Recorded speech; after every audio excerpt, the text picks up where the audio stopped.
And I think we'll still have a few people filing in, but we will go ahead and get started because we at least have a quorum to get going. So we will start with attendance and just say here, present, and whether you have a conflict or no conflict.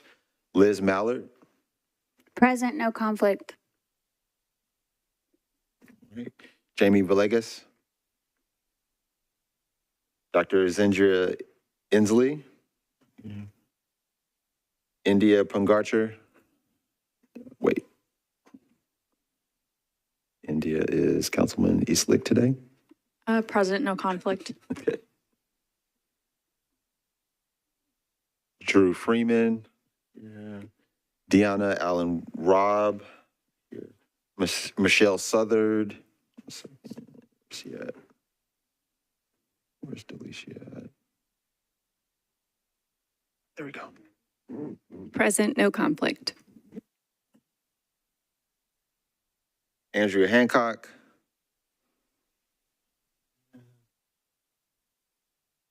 Meredith McLeod-Jolin. This is Hancock. Hold on 1 second. Present, no conflict. David Langle Martin. Which is Present, and I work for a COC-funded organization.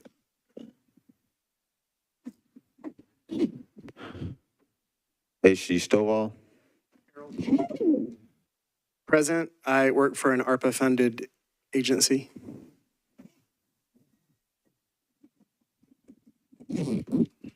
Catherine Knowles.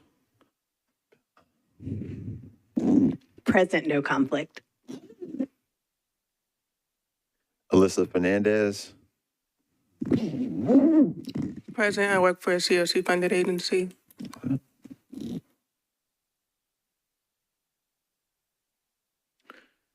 Ashley Horton.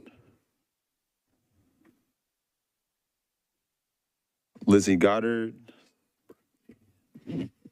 Present, no conflict. Shahab Martin. Angeli Lawless. Present, no conflict. Councilman John Rutherford. Present, no conflict. Councilwoman Erin Evans. Present, no conflict. Councilman Jacob Coupin.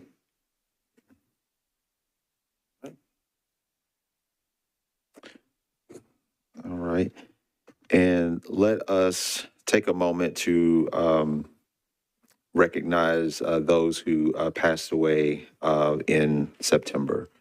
David Suddiff, Jesse James McAdoo, Angelica Hernandez, Patrick Killian, Jennifer Alexander, Greg Lewis, Yvonne Cornwell, Darlene DeRosa, Taylor Powell, Zachary Williams, Arthur Nall, and Randall Hogan. Let's take a moment of silence.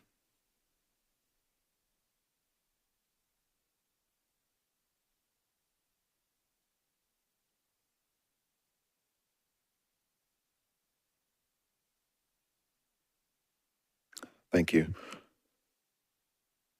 Okay, so we actually have one public comment by Ms. Bird. If you want to step. Do I have to punch a button or on? There we go. Yes. I'm up here this morning because I want to talk to everybody about the audit meeting that I attended last month. The allergies almost got the best of me last week, so my voice is a little shaky.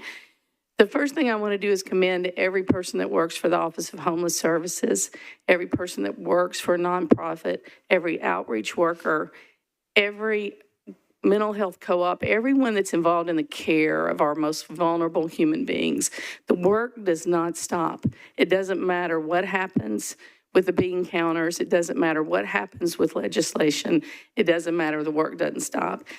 I mostly want to let you know what I saw really disturbed me. There were 2 rooms full of people that were in support of the Office of Homeless Services. There were 8 speakers. 1 speaker got moved up in front of another speaker, which I didn't like that. You should be there to sign up to speak. What I saw from CM Welsh and Vice Mayor Angie Henderson and CM Spain really disturbed me. Vice Mayor Angie Henderson took over the meeting from the chair of the audit committee. They moved forward the motion for the audit, and it was seconded by another council member. All 3 individuals were council members. There was not one person from the audit committee that participated in this conversation. So I want you to know that there was a room full of individuals that were there in support of the Office of Homeless Services, including the 6 other individuals that were speaking, besides Steve Ryder and Mike Lacey. The work that's being done by you guys is fluid. It is ever-changing. Housing changes for an individual depending on where they are in the process. I'm not a professional, but I've been witness to this for 5 years. And in the operating room is when I saw the end game, when people were dying from their homelessness. We were cutting off their limbs from infection. We were dealing with delousing before we could even operate on them. So I'm very passionate about this. And when I see someone being railroaded, it upsets me. And I just wanted to let you know. Thank you. Thank you. All right, so before we bring up Allison, I'm just going to set the stage for today's meeting. The word of the, or I would say like one of the themes of today's meeting will be, if I were to characterize it, it would be uncertainty. There's a lot of uncertainty that we find ourselves under. So whether that is, increased ways in which homelessness is criminalized. Certainly, we're going to talk about uncertainty around funding and timing around funding as it relates to this work. But one thing that I remain certain about is just the continued work that we can do. So whether that is building wooden benches across Nashville, whether that is making referrals to people, or even if it's just, lending a helping hand and talking to someone, and there are still so many things that we can do. And it's important, is now more than ever, it is critical for us to find those ways in which we can really increase our collective impact. So with that, I want to bring up Allison, who will just kind of set the landscape or kind of give us some updates as it relates to federal funding and HUD.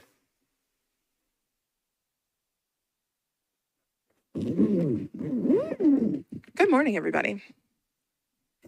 We've had a lot happen since the last meeting. I feel like I say that every month, but there has been a lot that happened in the last month. So I want to kind of give you the lay of the land. So just first of all, as far as OHS is concerned, we are conducting monitoring with all of the COC agencies during the last 2 weeks of this month. We had wanted to do it earlier, but now they're scheduled and ready to go, so we're glad about that. There's still no NOFO. Still waiting for a NOFO. NAEH believes that a NOFO is unlikely to be issued during the shutdown because over 70% of HUD staff are furloughed. But of course, we never know. We've learned to expect the unexpected. But as of right now, no NOFO. I want to say a little bit about COC builds. So as y'all recall, a COC builds NOFO was released in September with a plan to announce the awards by September 30th.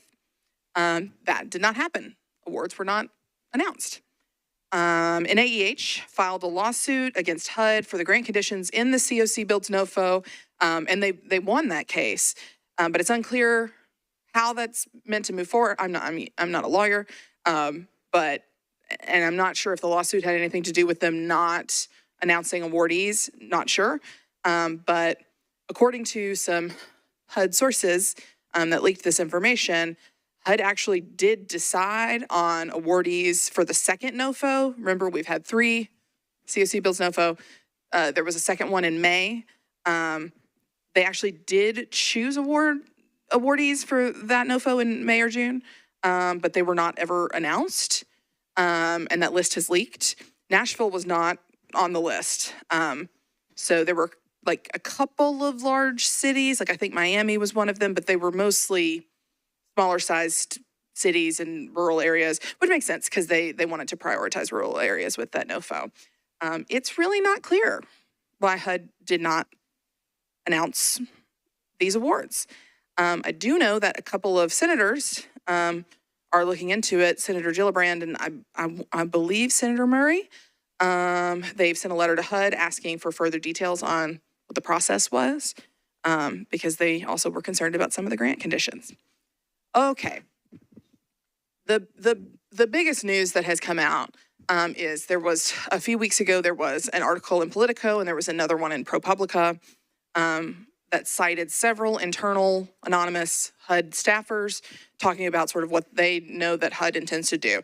Obviously, this is all preliminary because it was anonymous staff, but basically they said that HUD intends to do a really major restructuring of the COC program, which, as you know, is kind of the largest program that HUD funds for the unhoused. They plan to cut 2/3 of funding for permanent supportive housing, so cutting that down to 30% of the current funding level.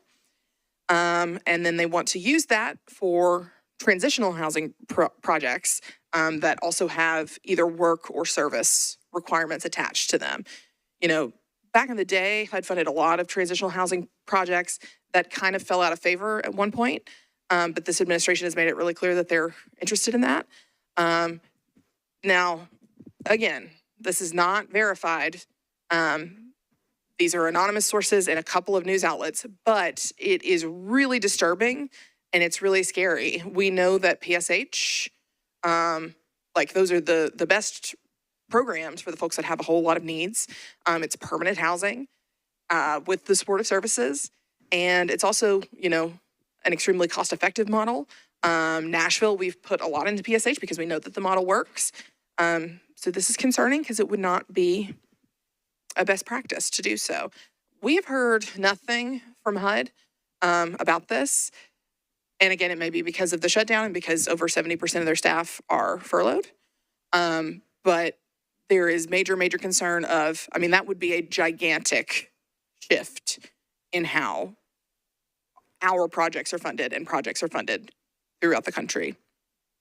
So with that, I can try to answer any questions. Councilwoman Evans. Thank you. Thank you for that information. And I had read the similar stories, that were published. And so I guess I want to understand because this is a prime time while everything is shut down and we don't really know what's happening. Who's responsible for assessing, like, based on the published stories, what the impact would be in Nashville if those rules were changed and then applied? Yeah, I think the biggest decisions on that front would really come down to the PEC, the Performance Evaluation Committee, and they've been having discussions for the last 6 months about contingency plans, what would we do if, but in general, their thought was that if funding was cut, they wanted to prioritize permanent housing, especially permanent supportive housing. The PEC meets next week, I think, and so of course we'll talk through this with them, but they do the rating and ranking, so really they'll be the ones to make that decision ultimately. And thank you. And so the PEC, so when they meet, so then they'll bring a report to this body to be able to review that information, or how would that work going forward? We can ask them to. Okay, I think it'd be interesting, I guess, maybe the next time we meet, if it ends up being possible to hear from them, because I think that's one of my biggest concerns is, like, how do we get to the point where we have, here is the impact in Davidson County, and here's what it means financially, and then how to kind of elevate that, like, within our council body, but then also, like, state level and all that stuff. Absolutely.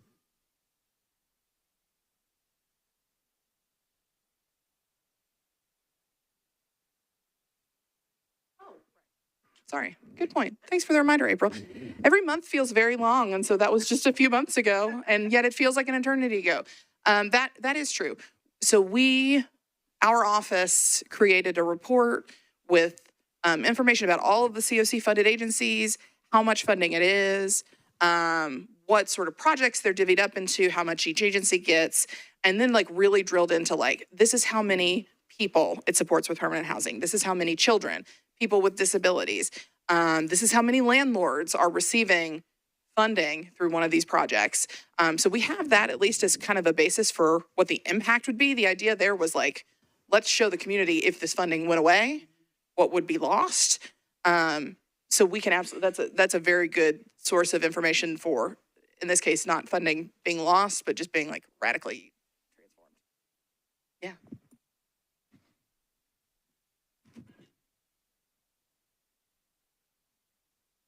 Thanks.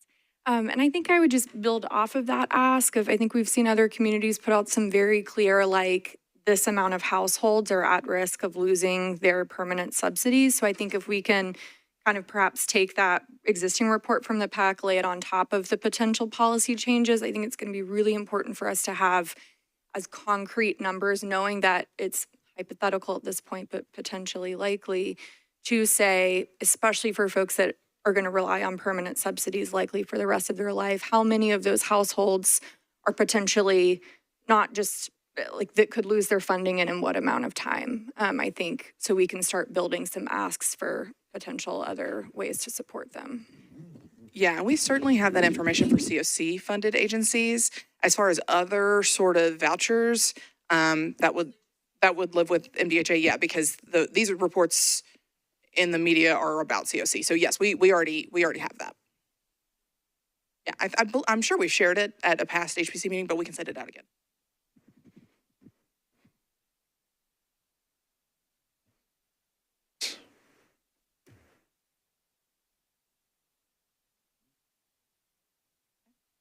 Okay.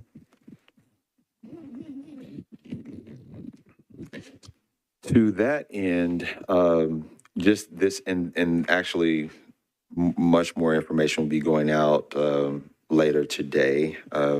Had to secure locations, but what I think to the question around contingency planning, what to do in this environment, that, so on and so forth. A couple of months ago in the executive committee, there was a suggestion around creating a convening of providers citywide, both from the standpoint of those that work directly in the space of homelessness, as well as supports. So whether that be those that delve into substance abuse, prevention, or intervention, mental health resources, and even those that are, find themselves are developers, so on and so forth. And so the thought was to create a kind of town hall is probably the wrong word, but more of a convening of providers in this space to really just talk about the dilemma that we find ourselves in. So both from the standpoint of just the uncertainty of funding, potential federal cuts, but also just from the standpoint of how we can have more collective impact type of conversations and really taking stock of what capacity looks like for the various organizations, and doing some groundwork on beginning to develop a more robust contingency plan for this work. So there has been a proposed date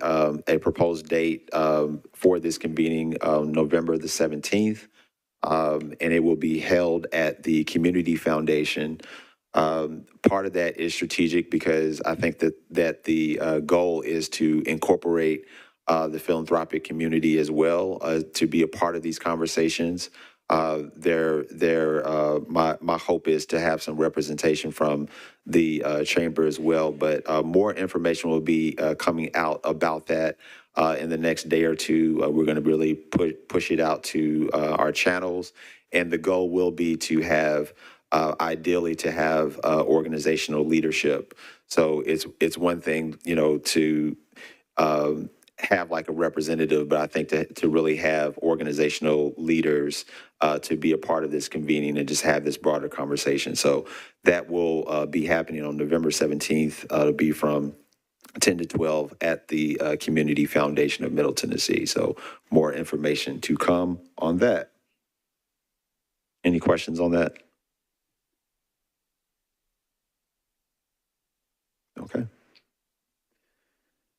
All right, so I wanted to also give an update on the question around compensation of people with lived experience.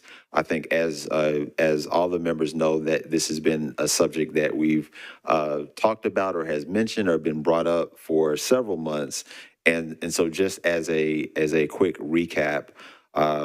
Due to the change of collaborative applicants, there was an unintended consequence of providing the compensation stream to people with lived experience due to the fact that the collaborative applicant is now OHS.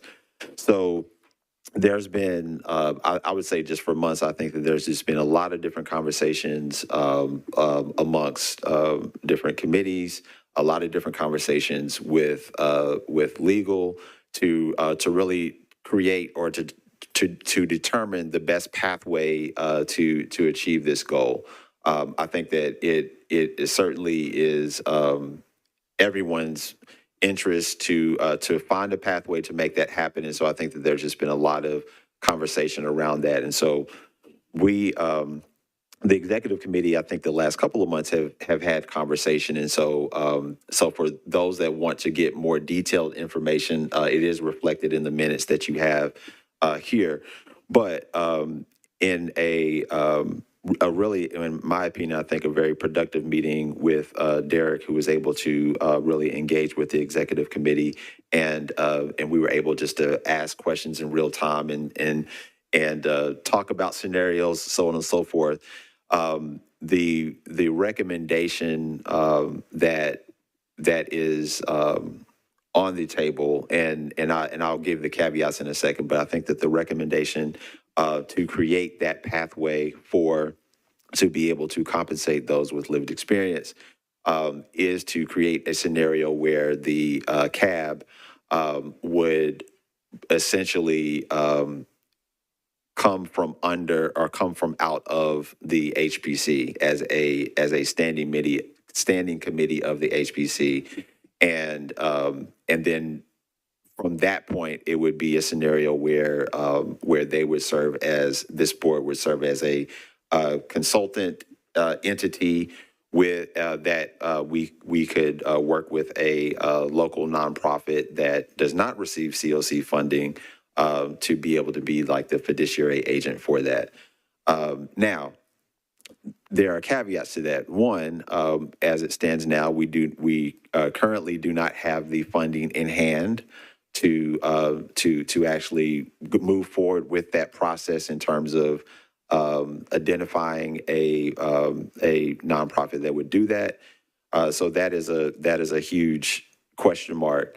But in terms of the actual legal pathway, I think just after, as further conversation, and, I think it was agreed that would be the best pathway. The other thing that I did want to note was that there were certainly concerns with a move like that.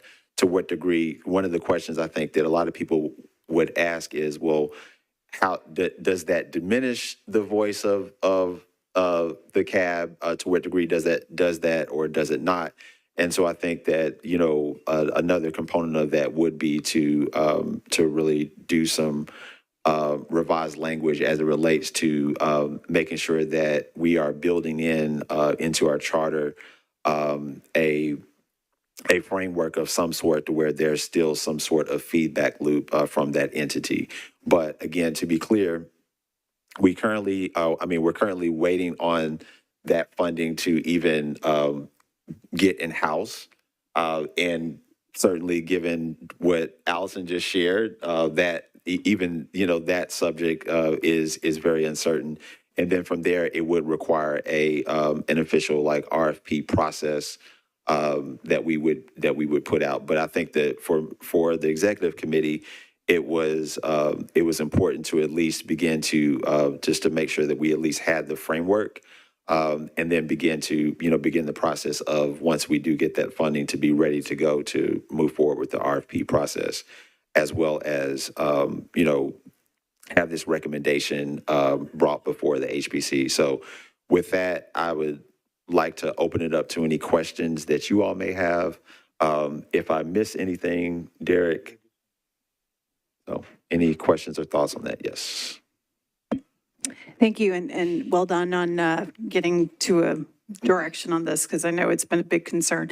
On the money, did you scope out, like, what is the budget need to be able to fulfill the cab option?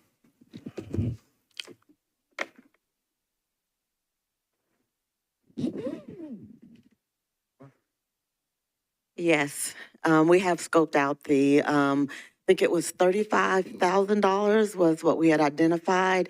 And based on the number of cab members, now this was probably 6 to 8 months ago, when we were still trying to find a clear path to being able to make payments under the current opportunities. And so I would have to go back and look at that, but it was based on the number of hours and number of cab members and scope of work.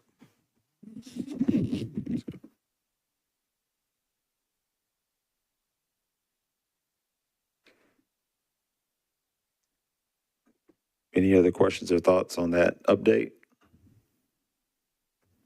Okay. All right, before we move forward, I was out of order and I forgot to ask for the September minutes to be approved. So any comments, concerns on the minutes?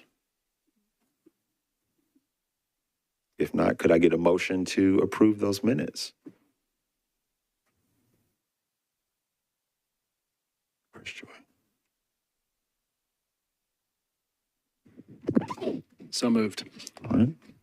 Do I have a second?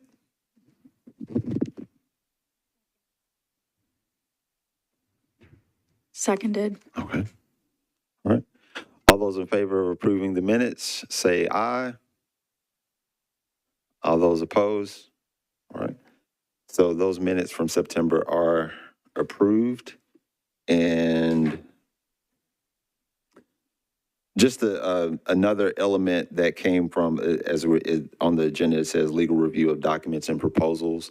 So as part of the conversation in the last executive committee meeting, there was this conversation around just creating kind of a better system or process to which when there are proposals from any committee that move forward, to what degree can we ensure that there is proper review from legal prior to anything, coming to the floor for a vote. So if you all remember, I think it was 2 meetings ago, if you all remember the vote that took place as it related to the proposal for a coordinated entry. And so part of the reason why it took so long was, on one level, there was the issue around the Office of Homeless Services kind of comment being included as part of that conversation, but also in the midst of the conversation of reviewing this proposal, Derek was in real time saying, like, oh, this, was making a few determinations or comments about the kind of legal liability or certain things that were in there. So as we talked about it, we really felt that it would be like moving forward, he would like, or Metro would like to get at least 30 days. So if a committee is working on a kind of proposed document of some sort, to really give legal 30 days to review and to send back to that committee. And then just as a best practice from an executive committee standpoint, and as chair, who part of my responsibility is to construct the agenda. my goal will be just to make sure that before something is even presented to HPC, even if it's just for like an initial review and it's not even a vote, but prior to it even being presented to HPC, is just making sure that there has been a legal review of said document. So we just wanted to, that was another conversation that we had as part of the executive committee meeting, and just wanted to make sure that people are aware of that new practice that we're going to be implementing moving forward. All right.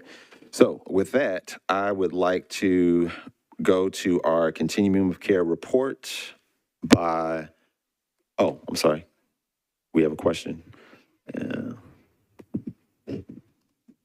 Yeah, sorry, and I'm hopping back just one thing to just point of clarification. I've had some conversations that suggested, with respect to CAB, that we should have sort of two bodies, one that was out, that is getting compensated, but the HPC might consider keeping our advisory board with the understanding that there is no compensation on that one, but it still just gives us more feedback if we can get participation. I guess, what are thoughts on that? I don't know if that's a good idea or not, but it seems like if you could get participation, if folks could get here without it, and you have the more information is better to me. But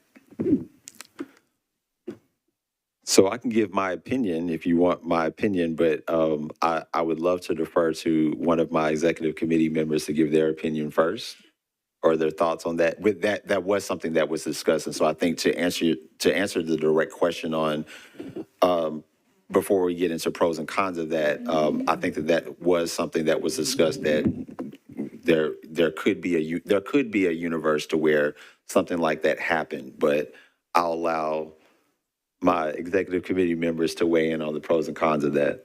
Your thoughts? It looks like I'm it.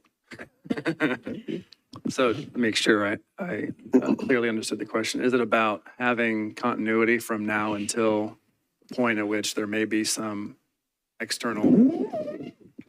well, I don't know what I don't know, right? But I think that I've dug kind of deep into this, and I've talked to a lot of people, and so just through some of the possible suggestions were, like, is there a need to remove it if we're going to be able to put out an RFP and, have that over here that is compensated?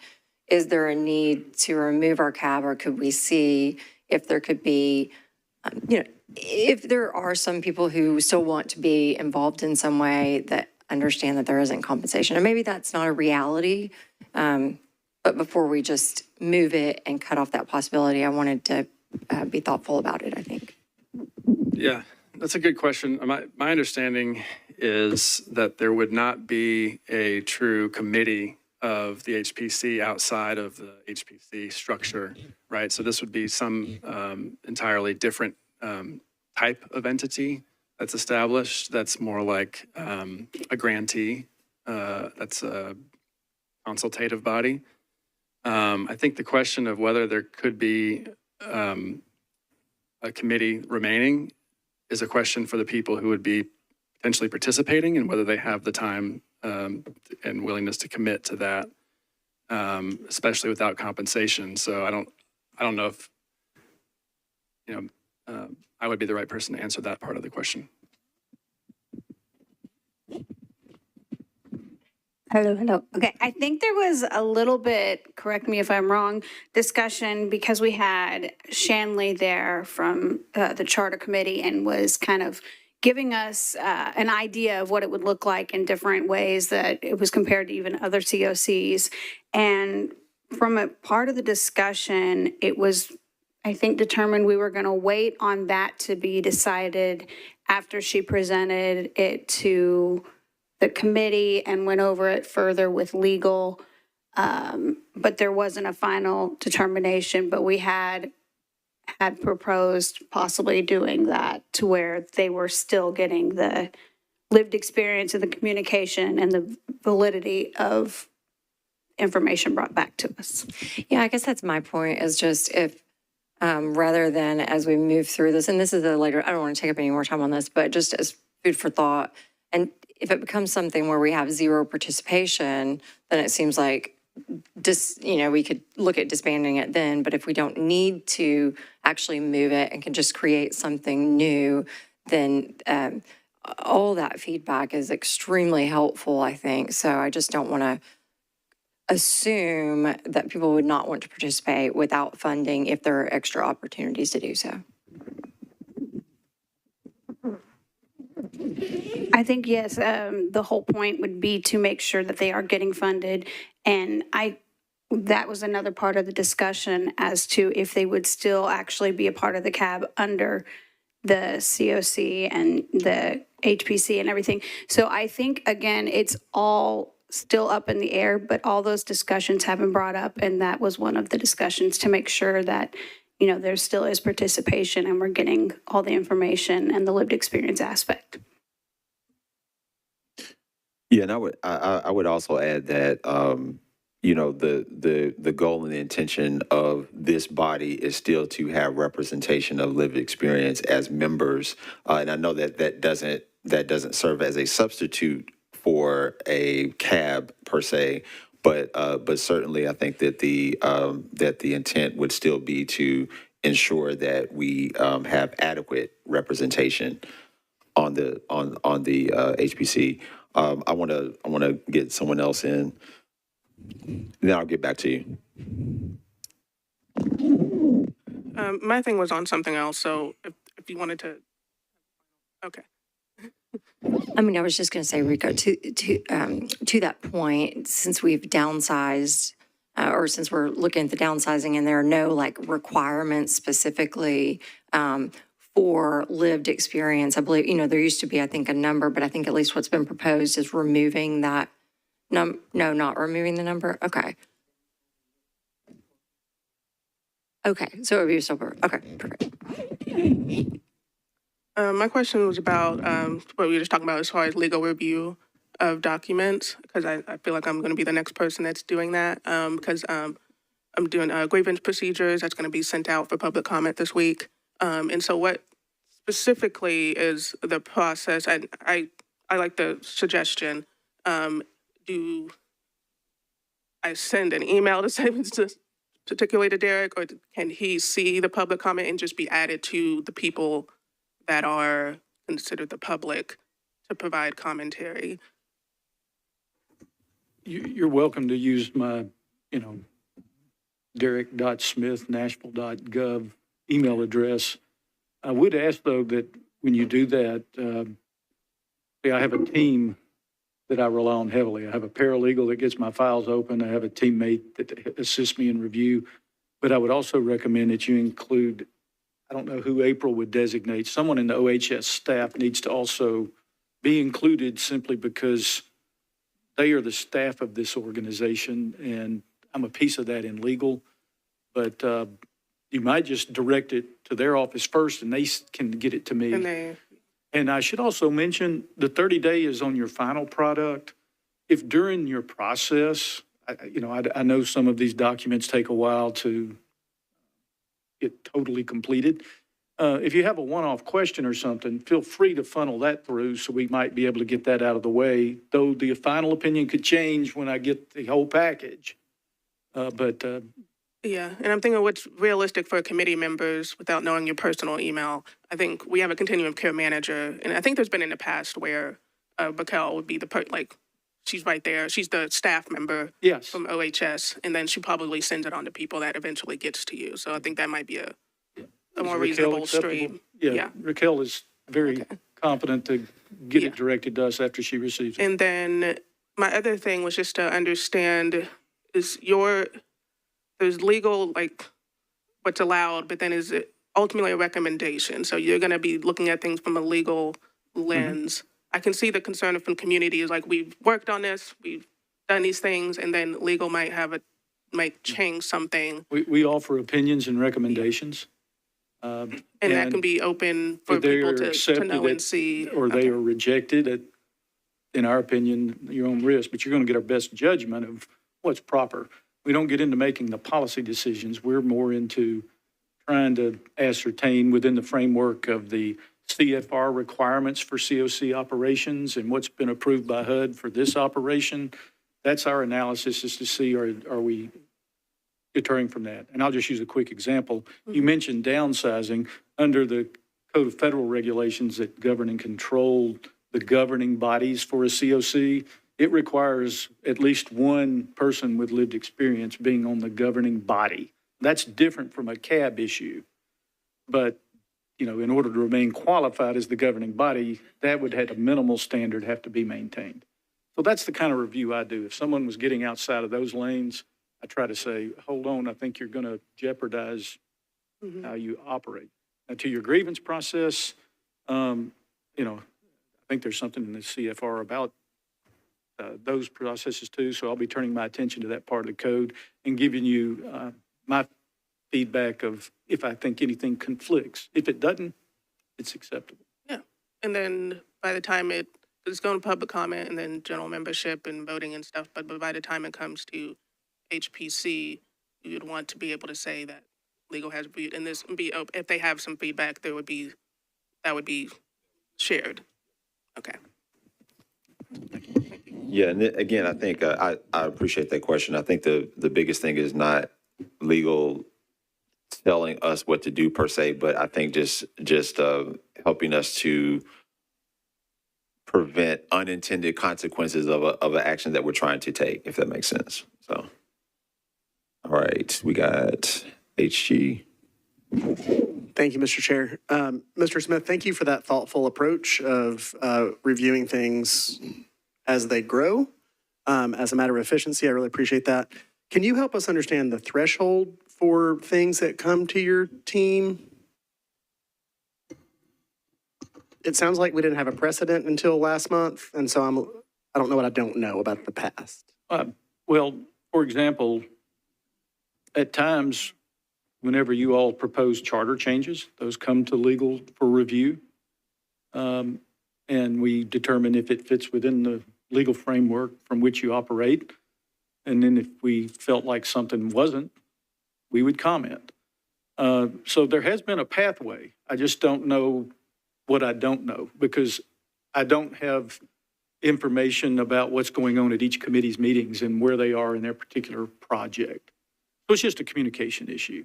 But this level of review and legal analysis has always been available all the way back. I started doing client advice within the Metro Legal Department 5.5 years ago, and this was one of my original clients at that time. Someone in our office had done those reviews back in fact, when I first did this, OHS didn't exist yet. I was working as my point of contact with a few employees that worked as a division within Metro Social Services. But there's always been that collaboration. It's just the HPC has expanded its number of committees, and I think it's just trying to now understand all those different pathways that review process can continue. But it's been available before. I appreciate that. In my spare time, pause for laughter. Yeah. Who has any of that? In my spare time, I serve as co-chair of our Shelter Weather Outreach and Prevention Committee. And so suddenly I have concerns about what actions we can take within our team without consulting Metro Legal with 30-day notice as well. So I'm just trying to figure out where that line is.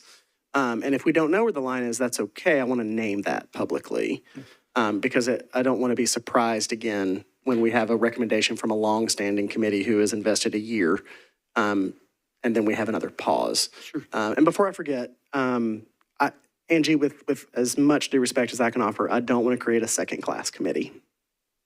And there would be nothing that would stop individuals from serving in a cab that doesn't rest under this team from not receiving compensation. They could waive it, and that could give us that diversity. But we don't need two different groups that have two different gaps in privilege, would be my take. And I'd love to talk about that further because I see your intention and I love it. I yield to whomever. Again, if you have any concerns of what projects you may be working on, and I've worked in the past on shelter issues, but as was suggested a moment ago, if Raquel's in attendance at your meetings and you have a question, have her funnel it our direction and we'll we'll either reach out to you and have a phone conversation, or we'll make edits and comments in a track change version of what your documentation is that you're considering. Yeah, and I would probably venture to say that this process that we're outlining is more of the bigger proposals in terms of, so for instance, with the swap committee, of which we approved in last December, like that was several months in the making, and it was a system-wide process that this committee pushed forward for approval. But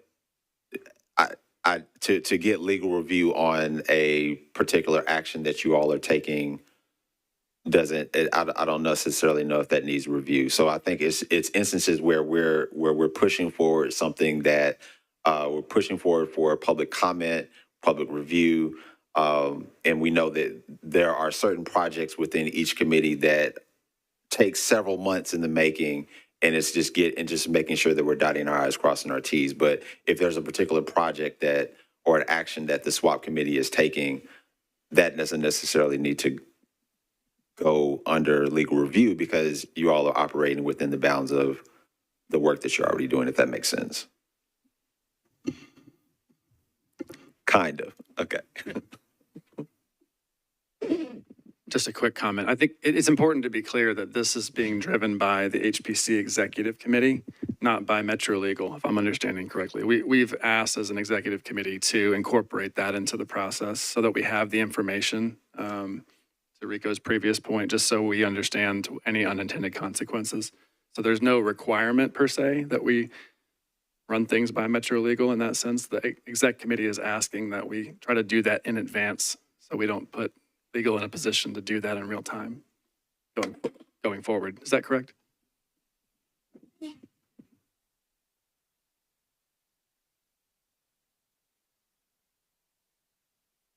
Any other questions? Okay. All right. CLC Representative Kenna.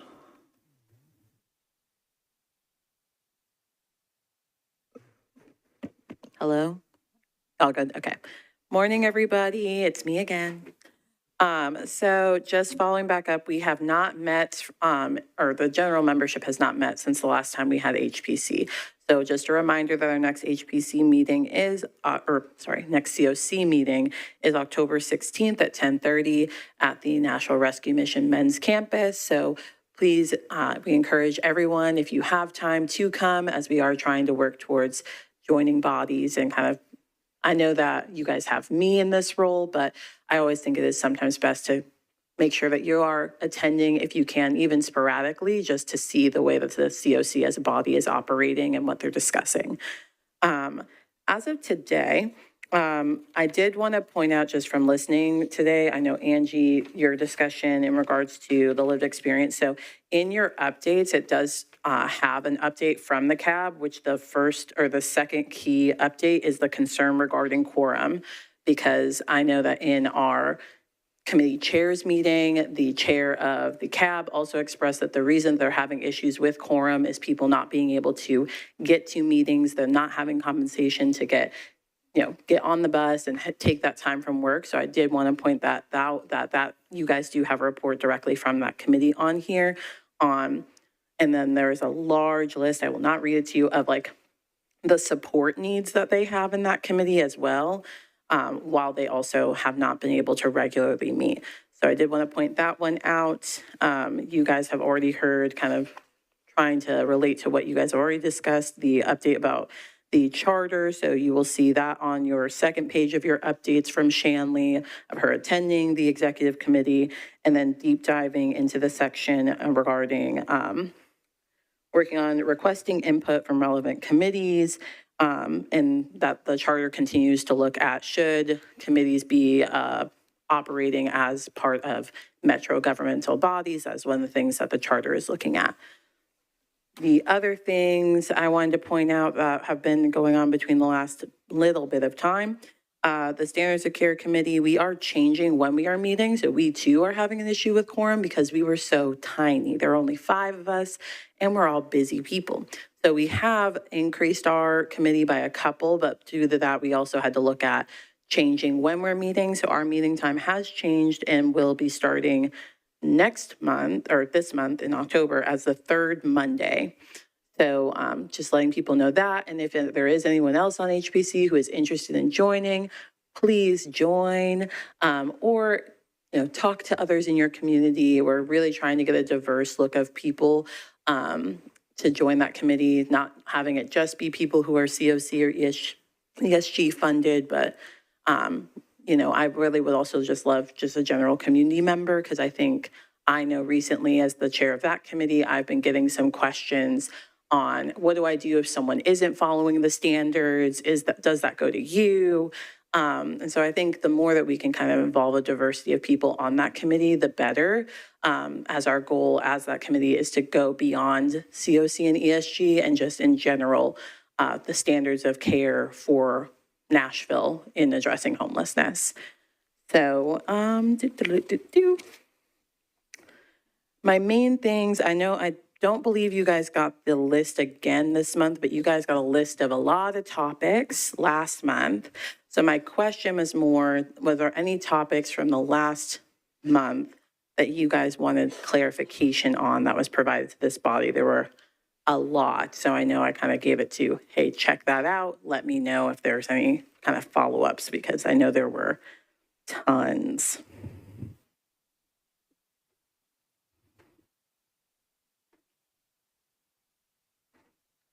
Alrighty, well, I can point out some things that you guys have done.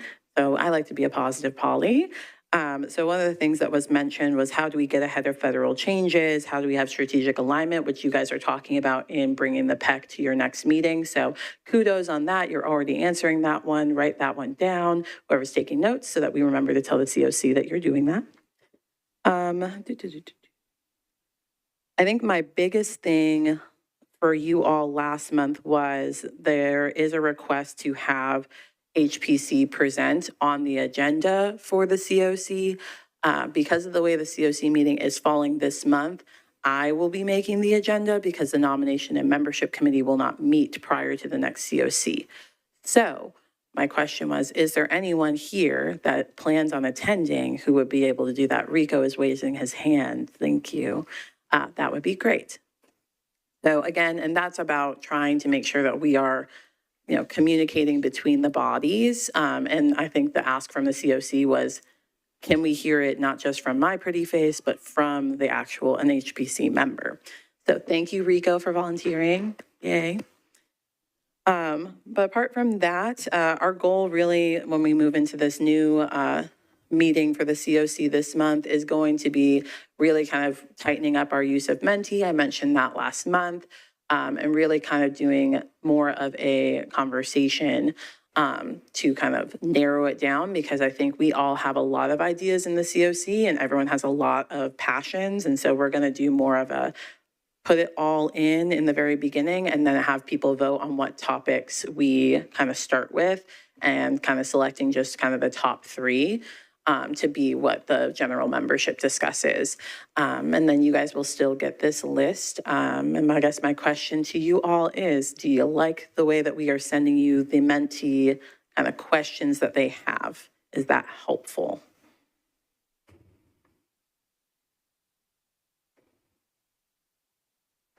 Yeah, I see some nods. I don't know if I'm supposed to wait for someone to unmic or if I take the nod. The nod works. Okay. Perfect. As always, if there is anything, you can certainly let us know. I will say, I brought it up last month, but we will be, in part of what will be on the agenda for the COC, we'll be voting on which position I remain in, because I will not remain in both. So one will be facilitating the COC, the other will be this. So I think that's the way I'm going to pose it, is just say, vote for which one you want Kenna to do, and then from there, we will know what to vote on next time. So that is kind of what I have, unless anyone has any questions for me about general COC membership. I'm always short this time because we haven't met.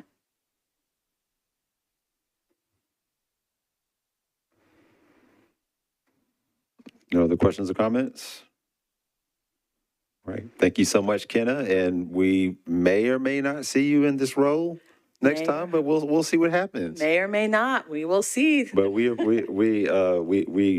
think that this role, whoever serves in it, I think is very helpful, and just in being able to create space in the meetings, I think is just helps to a great continuum loop of conversation between this body and the general COC. So I would agree. I think especially just from sitting here and hearing you guys talk, it helps me relate back to what are things that people asked and letting you know, hey, you guys are on track for what the community is asking for. So great addition to the charter. all right. Thank you. All right, we have Director Calvin. Good morning. Good morning. A couple of things I want to highlight from what we've discussed today. One is there's the executive committee minutes that's in your package that's normally not in your package, but we thought it was important where you can get like a really deep dive of what was discussed at executive committee and the way Derek was able to offer a lot of clarity. Also, the third Thursday in November is the Homeless Coalition, which is separate from the COC, separate from the HPC. But every third Thursday of the month, they have a meeting at about 9 or 9:30, lasts for about an hour, goes over a lot of really deep dive into individual agencies or organizations or services. And so every third Thursday in Thanksgiving, they have a like community celebration. And so just want to make sure you guys are aware of that. Also, we'll make sure to send that document out. The document that discuss the contingency planning or the impact of loss of any federal funds was a lot of hard work that went into that document. We've shared it, I guess, a couple of times here, a couple of times at PEC and other committees. I know that we have some new members here, so I do want to make sure that we share that. Another thing to note about that document is we are on a statewide COC call, and we were able to share with them the work that we did here in Nashville in creating that document, and was really hoping to draft a statewide impact report that we can use to share with your congressmen and others. So not sure where we're at in that process, but wanted you all to know that was the next steps. We've talked a little bit about policies and procedures, and I know the CE policy and procedure document will be discussed with coordinated entry committee the first Wednesday in November, and it will have legal guidance or any of their recommendations as well. Also want to clarify that OHS recommendations and comments will be attached to that as well. It was a part of the original conversation. Also want to make sure that when documents are submitted to you all 30 days in advance, that document will be submitted as well if OHS has any recommendations or comments. We fully expect the NOFO to be released once the shutdown is over. We've received some guidance that says that it's, that's the next step. We've already received the grant inventory worksheet twice this year, which is really unheard of, but it was just another follow-up, just maybe because of staff turnover or changing landscape there at the federal landscape. So more to see there. We're going to be watching the calendar. You probably heard Allison already discuss that we're moving forward with monitoring. We were initially not going to do monitoring this year because it was on a 2-year NOFO, but things have changed, and so we're gearing up to be sure to be in alignment for all of the details that may come out. Metro has contracted with the firm, BGR, and they're giving a lot of guidance. I've asked Darren Jernigan from the mayor's office to connect us with them, whether it's for, if we can get them on the agenda for next HPC or next COC meeting. I think it would be important for you all to hear information from them in real time. Couple of more things. Oklahoma sending 60 delegates here to Nashville, 60 to 70 delegates here to Nashville. on the 23rd of October. And so they're a like city, kind of like size growth, that they're a little bit behind us, but they're watching our community, and also excited about some of the achievements that we've made here in Nashville. So they're sending 60 delegates. There'll be a couple of people here for on a panel, and more information to come on that. Interim housing strategies. There's been a small work group. Not sure if we've discussed that in here. A small work group that decided to do a deep dive in our interim housing strategies and creative solutions, and did a wonderful survey of, I think, over 200 individuals experiencing homelessness. And great things to note is that they really highlighted a lot of the interim strategies that we already have in place or that we're funding by way of Metro. And so whether it's a motel conversion or tiny homes. There's some, I don't have the report in front of me. It's not finalized, but it will be finalized soon and shared with the community as well. There's probably multiple people here that, or someone from their agency that was a part of that interim strategy deep dive. And then a couple of other things. ARPA funds, as we, enter the final 3 quarters, we received ARPA funds in 2022. You have an impact report in front of you. And we're entering into the final 3 quarters. For us, we knew early on from day one that these were time-limited funding funds. And we also knew early on that agencies would need a sustainability plan. Several agencies have shared their sustainability plan with us throughout the years of monitoring. And as we are going into the final 3 quarters and doing monitoring for the COC, we're also going to monitor the ARPA agencies as well around the same time, so that we won't go to one agency 2 or 3 times. For example, Park Center has, or the contributor or Park Center has Metro funds, ARPA funds, and COC funds. So we're going to try to take that opportunity to do that monitoring for all of those at one point in time, and not having to, ping pong back and forth. Let's see. Prioritization team. The prioritization team, Meredith just left. I think she's the only one on the prioritization team that's here. There's a couple of hot spots, one that, kind of bubble up, but the prioritization team is designed to have a strategic process in the manner in which we address encampments. And there was 3 encampments that were identified for a housing surge about 6 months ago, and that prioritization team has met again and wanted to reassess other camps and locations. So that process is underway. Our outreach manager is on vacation this week. There's some fall break things that are happening, so sometimes our community's in pause a little bit when fall break happens or vacations. People will not be in place. So any questions for me? I feel like I went kind of long, but just wanted you all to hear all the things that are happening. I just think I missed it. Can you say again, you said the mayor's office, you were hoping to get Darren Jernigan to come talk about something with a BGR firm. I think I just missed what the scope of that was. Thanks. I was wanting to see if Darren Jernigan can get BGR, the representative from BGR, to share with us. They are watching the federal landscape. They're the ones that's giving Metro guidance on a lot of the things that are coming out.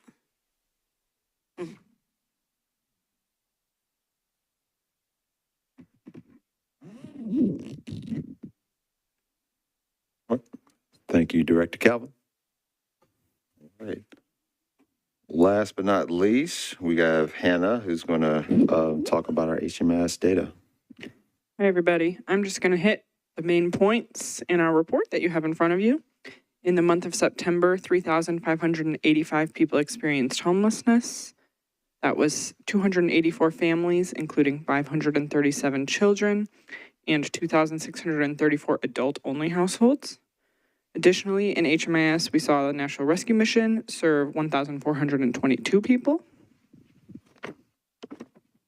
And as for housing, in September, 131 people moved from homelessness to permanent housing. That included 15 families with 27 children and 76 adult-only households. And just to shout out our agencies who housed the most households in September. Number 1 was the Nashville Rescue Mission with 19 households. Number 2 was Operation Stand Down with 16, and 3 was Oasis Center with 8. And everything else is still in there.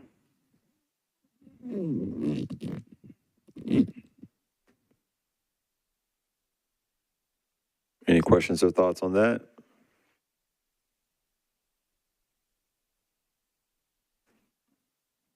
All right. All right. Well, with that said, we will adjourn this meeting. So thank you.